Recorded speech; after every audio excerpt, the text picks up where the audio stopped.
জগৎজননী সারদা মায়ের কয়েকটি উল্লেখযোগ্য বাণী। রামকৃষ্ণ পরমহংসদেবের ধর্মপত্নী এবং জীবন সঙ্গিনী সারদা দেবী ছিলেন সবার মা। তার মধ্যে ছিল মা লক্ষ্মীর বাস। রামকৃষ্ণ মঠ, মিশনের ভক্ত এবং সাধারণ জনসাধারণের কাছে তিনি শুধু শ্রী শ্রী মা নামেই চির উজ্জ্বল। উঁচু নিচু ভেদাভেদ ভুলে তিনি সবার কাছে নিজেকে মা হিসেবে তুলে ধরেছিলেন। তাঁর অমর বাণীর মধ্যে অমূল্য জীবন দর্শনের পরিচয় পাওয়া যায়। অত্যন্ত সহজ সরল ভাষায় তিনি ধর্ম ও দর্শনের কথা বলে গিয়েছেন। সকলের প্রতি অপার করুণা ও দয়া ছিল মা সারদামণির। সবাইকেই তিনি নিজের সন্তান রূপে দেখতেন। অত্যন্ত সহজভাবে জীবনের কঠিন সমস্যার সমাধানের পথ তিনি দেখিয়ে গিয়েছেন। একজন গ্রাম্য মহিলা প্রথাগত শিক্ষা ছাড়া যেভাবে গভীর দর্শনের কথা বলে গিয়েছেন তা সত্যিই বিস্ময়কর। শ্রী শ্রী মা বলেছেন, কি বললে? আমার পেটে হওনি? তবে কার পেটে হয়েছ? আমার ছেলে মেয়ে নও? তবে কার ছেলে মেয়ে? আমি ছাড়া মা আর কেউ আছে নাকি? সব মেয়ের ভেতরেই আমি, সব মায়ের মধ্যেই আমি রয়েছি। আমি তো তোমাদের সকলের মা, সত্যিকারের মা। কি আমার ছেলে হয়ে রসাতলে যাবে?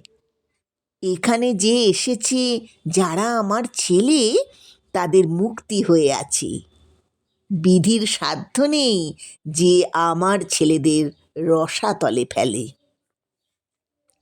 যখন দুঃখ পাবে, আঘাত পাবে, বিফলতা আসবে, তখন নিশ্চিত যেন আমি তোমার সঙ্গে রয়েছি। ভয় পেও না, হতাশ হয়েও না বাবা। আমি থাকতে তোমার ভয় কি? আমি তোমাদের মা, সত্যিকারের মা। যেন বিধাতারও সাধ্য নেই যে আমার সন্তানদের কোনো ক্ষতি করেন। আমার উপর ভার দিয়ে নিশ্চিন্ত হয়ে থাকো। আমি তোমাদের ইহকালের মা, তোমাদের পরকালের মা। আমি তোমাদের জন্ম জন্মান্তরের মা। আমি মা থাকতে তোমাদের ভয় কি? কেউ মা বলে ডাকলে আমি তাকে ফেরাতে পারবো না।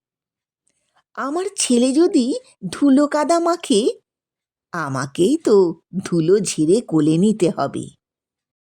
জীবনের সার কথা হলো ভক্তি। ভক্তির সাহায্যে সব অসম্ভবকে সম্ভব করা যায়। প্রেম ছাড়া ঈশ্বরকে অনুভব করা যায় না। আমরা নিজেদের কর্মফলেই কষ্ট পাই। এর জন্য অন্য কাউকে দোষারোপ করা ঠিক নয়। এই কলিতে শুধু সত্যের আঁট থাকলেই ভগবান লাভ হয়। যে সত্য কথাটি ধরে আছে সে ভগবানের কোলে শুয়ে আছে। ঈশ্বরের ইচ্ছে ছাড়া কিছুই হবার সাধ্য নেই, তৃণটিও নড়ে না। যে ব্যাকুল হয়ে ডাকবে সেই তার দেখা পাবে। হে জীব, শরণাগত হও, কেবল শরণাগত হও, তবেই তিনি দয়া করে পথ ছেড়ে দেবেন। সাধন মানে তাঁর পাদপদ্ম সর্বদা মনে রেখে তাঁর চিন্তাতে মনকে ডুবিয়ে রাখা। যখন মনে কোনো বিষয় উদিত হবে, জানবার ইচ্ছে হবে, তখন একাকী কেঁদে কেঁদে তার নিকট প্রার্থনা করবে। তিনি সমস্ত মনের ময়লা ও কষ্ট দূর করে দেবেন আর বুঝিয়ে দেবেন। কখনো চুপচাপ বসে থেকো না, কিছু না কিছু কাজ করবে। একটা কিছু কাজ নিয়ে থাকতে হয়, নইলে অলস মনে নানা চিন্তা এসে ভিড় করবে। যে রাস্তায় তুমি চলেছ, যদি দেখো সেই রাস্তায় কেউ পড়ে গিয়েছে, তাকে তুমি তুলে দেবে। পথে পড়ে থাকা কাউকে দেখে কখনো ফেলে যেতে নেই। ঠাকুর কি আলাদা হয়? সবই এক। তোমরা তো জানো বাবা, তোমাদের ঠাকুর ইসলাম ধর্ম সাধনা করেছিলেন।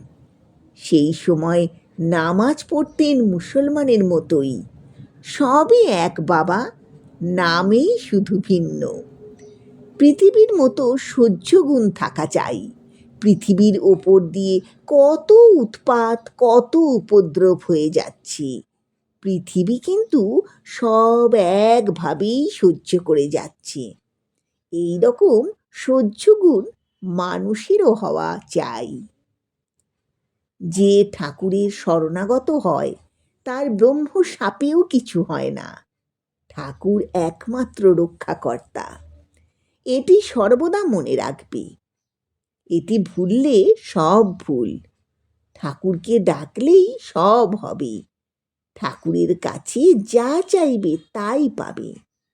জীবনে ঝামেলা যতই আসুক, চিন্তা করলে বেড়ে যাবে, চুপ থাকলে কমে যাবে, ধৈর্য রাখলে শেষ হয়ে যাবে, ভগবানের উপর বিশ্বাস রাখলে তা খুশিতে পরিবর্তিত হয়ে যাবে।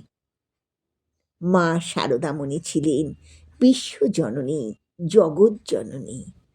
সকলকে আপন করে নিতে তার সময় লাগতো না। তিনি নিজেই বলেছিলেন, ভয় কি বাবা, আমি রয়েছি। আমি মা থাকতে ভয় কি?